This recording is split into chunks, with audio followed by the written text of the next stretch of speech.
त्याच्या मातीमध्ये गेलेच. 50 वर्षाचं आयुष्य छत्रपती शिवाजी महाराजांच्या वाट्याला आलं, पण संभाजी महाराज जगले फक्त 32 वर्ष. जन्म झाला 14 मे 1657 तर 11 मार्च 1689, म्हणजे उण्यापुऱ्या 32 वर्षाचं आयुष्य छत्रपती संभाजी महाराजांच्या वाट्याला आलं. पुरंदरावरती महाराजांचा जन्म झाला आणि वडतुळापूर या ठिकाणी महाराजांची समाधी, तिथं महाराजांचा शेवट झाला. पण कसा झाला ऐका दादांनो, आज ओरिजिनल इतिहास आम्हाला खऱ्या अर्थानं सांगून जातो. एकदा सगळ्यांनी हात वरती करा. आपली गर्जना दिल्लीच्या ताकदावरती सुद्धा भिडली पाहिजे. प्रत्येक हिंदूचा आवाज या महाराष्ट्राच्या मातीमध्ये गुंगला पाहिजे. सगळ्यांनी हात वरती करा.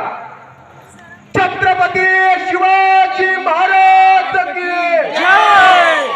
अजून मला आवाज अजून अपेक्षित आहे. आपल्या अंगातलं रक्त असं सळसळलं पाहिजे, सळसळलं. शत्रू सुद्धा आपल्या आवाजाला घाबरला पाहिजे. तलवारीला तर घाबरतच होता. नुसतं हुजूर मराठी आहे असं म्हणलं की चड्डीला पाय लावून पडायचं मुघल. नुसतं म्हणले हुजूर मराठी आहे एवढा शब्द ऐकून औरंगजेबाचं सैन्य चड्डीला पाय लावून पडायचं. एवढी ताकद आपल्या आवाजामध्ये होती, आपल्या कर्तृत्वामध्ये होती. आपल्यामध्ये सुद्धा तेच रक्त आहे, तुमचं माझं तेच रक्त आहे. म्हणून आपला आवाज सुद्धा कणखर आणि असं घनघोर झाला पाहिजे. छत्रपती शिवाजी महाराज की जय.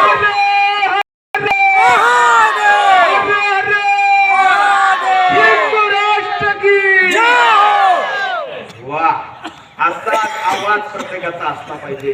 आणि ऐका त्या राजाची बलिदानाची कथा. तारीख होती 1 फेब्रुवारी 1689. तारीख माहित नसेल कोणाला. तारीख होती 1 फेब्रुवारी 1689. जिल्हा होता रत्नागिरी जिल्हा. संगमेश्वर सरदेसाईंचा वाडा. त्या वाड्यामध्ये छत्रपती संभाजी महाराज रायगडावरून न्याय निवडायचे काम करण्यासाठी आलते. आणि पन्हाळगडावरती किल्लेदार होते माळसोजी बाबा घोरपडे. दादांनो, तारीख होती 1 फेब्रुवारी 1689. रात्रीचे 10 वाजले. स्मशान शांतता होती आणि माळसोजी बाबा घोरपड्यांनी पन्हाळगडाच्या खाली डोकावलं तर पन्हाळगडाच्या खाली काय मुकब्बर खानाची फौज संगमेश्वरच्या दिशेनं टप टप टप टप करत जात होती. माळसोजी बाबांना घोरपड्यांना कळलं. माळसोजी बाबा घोरपड्यांचं वय होतं 65 वर्ष.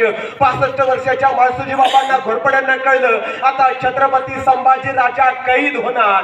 त्या माळसोजी बाबा घोरपड्यांनी स्वतःचा विचार न करता घोड्यावरती मान टाकली. टप टप टप टप करत संगमेश्वर मध्ये पोहोचले आणि सांगितलं छत्रपती संभाजी महाराजांना, राजा निघा, राजा इथून ताबडतोब आत्ताच्या आत्ता निघा. मुकब्बर खान मोठी फौज घेऊन येतोय.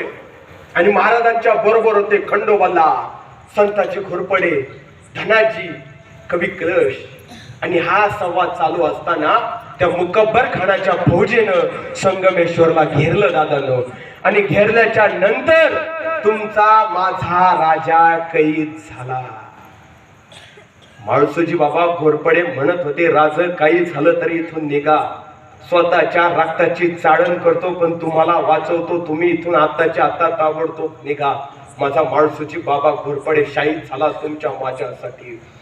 आणि छत्रपती संभाजी महाराजांना पकडण्यासाठी त्या मुकब्बर खानाचं सैन्य सज्ज झालं. पण हिम्मत होत नव्हती. सरच्या संभाजी राजांना पकडण्याची कोणाची हिम्मत होत नव्हती. सरच्या संभाजी राजांना नुसतं नजरवार करून बघितलं तर दुश्मन 4 पावलं मागं सरकायचं. शेवटी मागून वार केला. मागून साखळदंड राजांच्या अंगावरती फेकण्यात आलं आणि तुमचा माझा राजा जेरबंद झाला. तुमचा माझा राजा जेरबंद झाला. उंट्याच्या शेपटीला छत्रपती संभाजी राजांना याच महाराष्ट्राच्या मातीमध्ये बांधण्यात आलं. फरफडत गडात महाराजांना नेण्यात आलं. महाराजांची ढिंड काढली. गडाच्या तटा शेजारून संभाजी महाराजांना नेण्यात जात होतं. पण गडावरल्या धारकऱ्यांना वारकऱ्यांना माहित नव्हतं तुमचा माझा राजा कैद झाला. गावाच्या वेशीवरून संभाजी महाराजांना नेण्यात जात होतं. पण गावातल्या गावकऱ्यांना माहित नव्हतं तुमचा माझा आपल्या हिंदूंचा राजा कैद झाला. आणि कळत कळत तब्बल 350 किलोमीटरचं अंतर कापत मुकब्बर खान 15 फेब्रुवारी 1689 अहिल्यानगर जिल्हा श्रीगोंदा तालुक्यामध्ये बहादूरगड आहे. त्या बहादूरगडावरती संभाजी महाराजांना आणण्यात आलं. आणि हो एक हेर धावत गेला औरंगजेबाकडं आणि हेर म्हणू लागला, हुजूर बड़ी खुशी की बात है, मराठों का सेनापति, मराठों का राजा सर्जा संभाजी राजा गिरफ्तार हुआ. औरंगजेबानं स्वतःच्या डोक्यावरला किमशा काढून ठेवला होता आणि त्यांनी शपथ घेतली होती, जोपर्यंत सर्जा संभाजी राजांना पकडणार नाही तोपर्यंत डोक्यावरती किमशा परिधान करणार नाही. आणि औरंगजेब पळत पळत छावणीमध्ये गेला आणि स्वतःचा किमशा उचलला आणि डोक्यावरती घातला. आणि औरंगजेब म्हणू लागला, अरे आतापर्यंत सर्जा संभाजीनं अंगावरती राजवस्त्र घातली असेल, आता त्याला विदूषकी चबले घालायला सुरुवात करा. अरे आतापर्यंत राजा आला म्हणून सगळे चौघडे वाजत असत, आता ढोल दशा पडवायला सुरुवात करा. कळू दे हिंदूंना, कळू दे या महाराष्ट्राला, आलमगीर औरंगजेबानं सर्जा संभाजी राजा कैद केला, सर्जा संभाजी राजा कैद केला. कळू दे या महाराष्ट्राला. आणि औरंगजेब म्हणू लागला, लाया जाय उसे शाना सौका से मेरे साथ. संभाजी महाराजांना औरंगजेबाच्या समोर आणण्यात आलं आणि औरंगजेब प्रश्न करतो, संभा झुक जा हमारे सामने, आजा हमारे तरफ. अरे पोरा झुक, माझं अर्ध राज्य तुला देतो, जेवढं आयुष्य राहिलंय ना आनंदात जगशील, झुक. पण नाही, सर्जा संभाजी राजा म्हणतो, आम्ही झुकणार रायगडावरल्या चंदीश्वरा पुढं, मी झुकणार छत्रपती शिवाजी महाराजांपुढं, अरे मी झुकणार या महाराष्ट्रापुढं, या सह्याद्री पुढं. हा संभा मरणार तर या महाराष्ट्राच्या मातीसाठी आणि जगणार सुद्धा याच महाराष्ट्रातल्या माणसासाठी, मरणार सुद्धा या महाराष्ट्रातल्या माणसासाठी. म्हणतो 4 वर्षाचा होता तेवढ्या आग्र्यामध्ये मी याला बघितलं. याचे डोळे तेव्हापासून मला खूप खुणवत आहेत, सलसल करतो मी याला मारण्यासाठी. एक काम करायचे, डोळे काढा आत्ताच्या आत्ता ताबडतोब. अहो आश्चर्य वाटल, त्या दिवशी 15 फेब्रुवारी 1689 बहादूरगडाच्या त्या छावणीमध्ये लोक संभाजी महाराजांना बघण्यासाठी कोणकोणाच्या घरावरती चढत होतं, कोणकोणाच्या डोक्यावरती चढत होतं. अरे कसा आहे संभाजी, ज्या संभाजीनं औरंगजेबाला सळकी पळ करून सोडलं तो संभाजी दिसतोय तरी कसा. अरे कोणीतरी दगड मारायचं, कोणी तलवारी मारायचं, कोणी तलवारीनं वार संभाजी महाराजांच्या अंगावरती करायचं, अंगामधून दादाला नुसतं रक्त बाहेर पडायचं. अहो इतिहासाचं वर्णन करतोय 15 फेब्रुवारी 1691 त्या दिवशी सर्जा संभाजी राजांच्या अंगावरती मल आणि मूत्र विष्ठा टाकण्यात आली. तुमच्या माझ्या राजाच्या अंगावर मल मूत्र विष्ठा टाकण्यात आली 15 फेब्रुवारी 1689 या दिवशी. औरंगजेब म्हणतोय, याचे आताचे 18 डोळे बाहेर काढा. अहो ज्या डोळ्यांनी तुमच्या माझ्या आयुष्याचे स्वप्न पाहिले, ज्या डोळ्यांनी या महाराष्ट्राचे स्वप्न पाहिले, ज्या डोळ्यांनी जगदीश्वर बघितला, ज्या डोळ्यांनी छत्रपती शिवाजी महाराजांना बघितलं, ज्या डोळ्यांनी आऊसाहेबांना बघितलं, ज्या डोळ्यांनी हा सह्याद्री बघितला, ते डोळे आता काही क्षणामध्ये जाणार होते. जो डोळे काढण्यासाठी आलता ना हापशी, त्याच्या डोळ्यामध्ये सुद्धा पाणी होतो. तो माणूस म्हणत होता, हे पोरा तुझं शौर्य, तुझा पराक्रम बघून मी सुद्धा खुश झालोय. आज माझ्या डोळ्यामध्ये पाणी का माहितीये का, तुला औरंगजेब हाल हाल करून मारणार आहे रे. ऐक ना पोरा, झुकत्या औरंगजेबासमोर, अरे पोरा उरलेला आयुष्य आनंदात जगशील. नको रे, एवढा सुंदर असा अनमोल देह ज्या मातीसाठी नको खर्च करू. अरे उरलेला आयुष्य आनंदात जगशील गाड्या, झुक त्या औरंगजेबासमोर. पण संभाजी राजे म्हणतायत, तू तुझं काम कर. हा संभा मरण तर या मातीसाठी आणि जगन तर याच मातीसाठी, झुकणार नाही काय झालं तरी. आणि औरंगजेबाने हा सगळा संवाद ऐकला. औरंगजेब म्हणतो, आखे निकालो उसकी, आखे निकालो. आणि तेवढ्यात लाल बुंद तापलेल्या सळ्या, त्या सळ्या सुद्धा तब्बल 4 तास भट्टीमध्ये तापवत ठेवलेल्या होत्या. इतिहास असं वर्णन करतोय, त्या सळ्या 4 तास भट्टीमध्ये तापत होत्या. आणि त्या सळ्या जशा जशा संभाजी महाराजांच्या दिशेने येत होत्या, धूर त्या सळ्या सोडत होत्या. लाल बुंद तापलेल्या दादानो त्या सळ्या होत्या. संभाजी महाराजांच्या डोळ्याचं पापणी सुद्धा लवत नव्हती. ताट मानेनं छत्रपती संभाजी महाराज स्वतःचं मरण बघत होते, पण झुकले नव्हते, वाकले नव्हते. दादांनो, झुकले असते, वाकले असते दादांनो, आई शारामात अनेक कित्येक वर्ष जगले असते.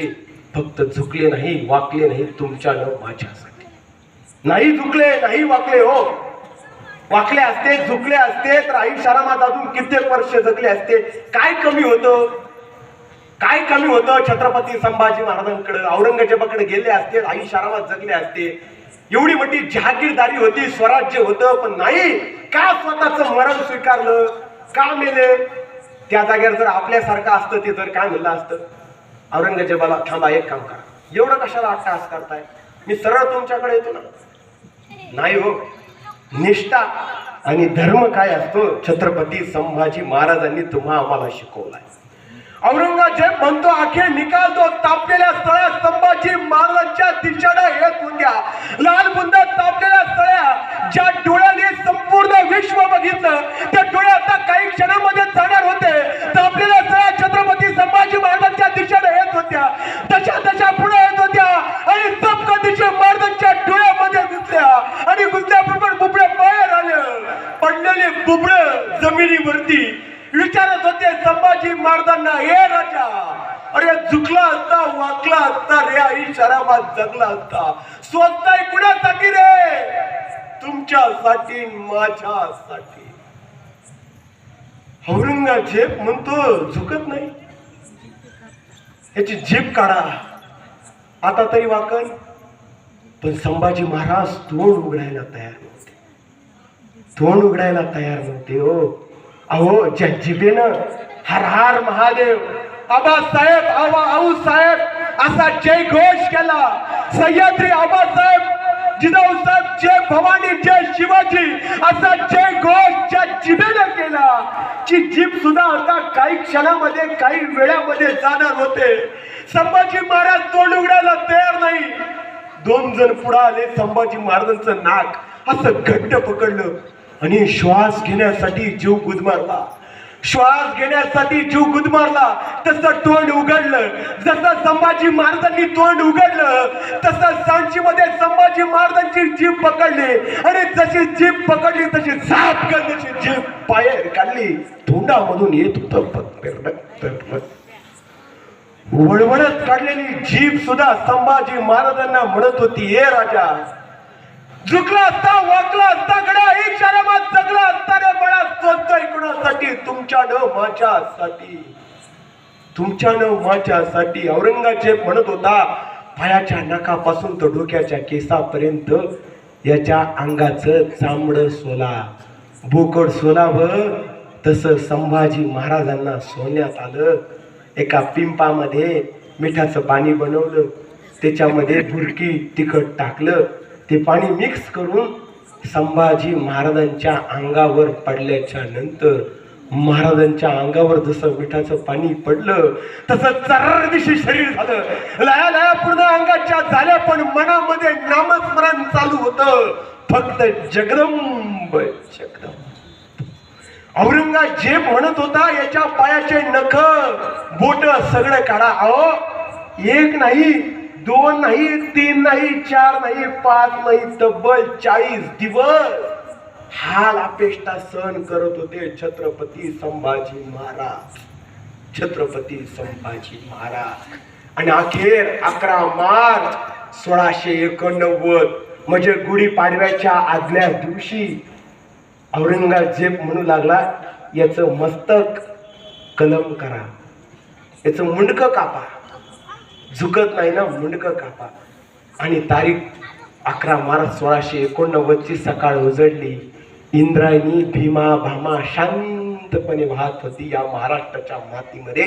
ठिकाण होतं वडुतुळापूर. वनस्तंभाला संभाजी महाराजांना बांधण्यात आलं आणि आता मस्तक जाणार हो.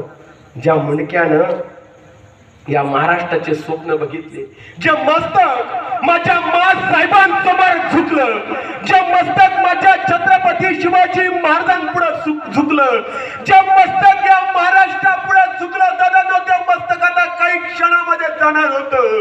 औरंगजेब म्हणत होता, याचं मस्तक आत्ताच्या आत्ता ताबडतोब कलम करा. हापशी पुढे आले आणि आता संभाजी महाराजांचं मस्तक कलम होणार. तलवार लावली आणि विचारलं, संभा झुक जा. संभाजी महाराज म्हणजे नाही, संभा झुकंत या महाराष्ट्राच्या माती पुढं. हा संभाजी झुकण फक्त या हिंदू धर्मापुढं, हा संभाजी झुकण या महाराष्ट्रापुढं. संभाजी एक वेळेस मरण पत्करेल, पण हा संभाजी आयुष्यामध्ये झुकणार नाही. अरे ज्या वेळेस या संभाजीचा इतिहास लिहिला जाईल ना, त्यावेळेस इतिहासामध्ये सुद्धा उल्लेख होईल, संभाजीनं मरण पत्करलं पण संभा झुकला नाही, झुकला नाही. मरण पत्करलं पण संभा झुकला नाही. औरंगजेबाच्या हापशीनं तलवार लावली संभाजी महाराजांच्या मस्तकापुढं आणि सांगितलं, आत्ताच्या आत्ता ताबडतोब मस्तक कलम करा. आणि शेवटची सजा होती, मस्तक जाणार होतं तुमच्या माझ्या राजाचं. ज्या राजाने औरंगजेबाला सुद्धा सळकी पडून करून सोडलं, ज्या राजाने आपला हिंदू धर्म वाचवला होता, ज्या राजाने आपल्या अंगणातली तुळस वाचवली होती, दादांनो, ज्या राजानं तुमच्या माझ्या आया बहिणींचे कुंकू वाचवले होते, त्या राजाचं मस्तक आता जाणार होतं. इंद्रायणी भीमा भामा शांतपणे वाहत होती आणि तलवार लावली आणि जशी तलवार लावली तशी सापगंदीशी राजाचं मस्तक बाजूला झालं. या धडामधून रक्ताच्या किंकाळ्या त्या इंद्रायणीच्या भीमा भामाच्या डोळ्यामध्ये संभाजी महाराजांचं रक्त पडलं. ती इंद्रायणी भीमा भामा सुद्धा शारली. ती म्हणू लागली, राजा आजपर्यंत तुझं शौर्य बघितलं, हे राजा आजपर्यंत तुझा पराक्रम बघितला, हे राजा आजपर्यंत तुझं शौर्य पराक्रम बघितला होता, असा सर्जा संभाजी राजा कधी बघितला नव्हता. हे राजा वाकला असता, झुकला असता, अजून नाही आरामात जगला असताना रे, स्वतः कुणासाठी, तुमच्या न माझ्यासाठी. अखेर औरंगजेब सुद्धा म्हणत राहिला, सचमुच छावा है छावा शेर का. हमने आंखें निकाल दी उसकी, मगर झुकी नहीं उसकी आंखें हमारे सामने.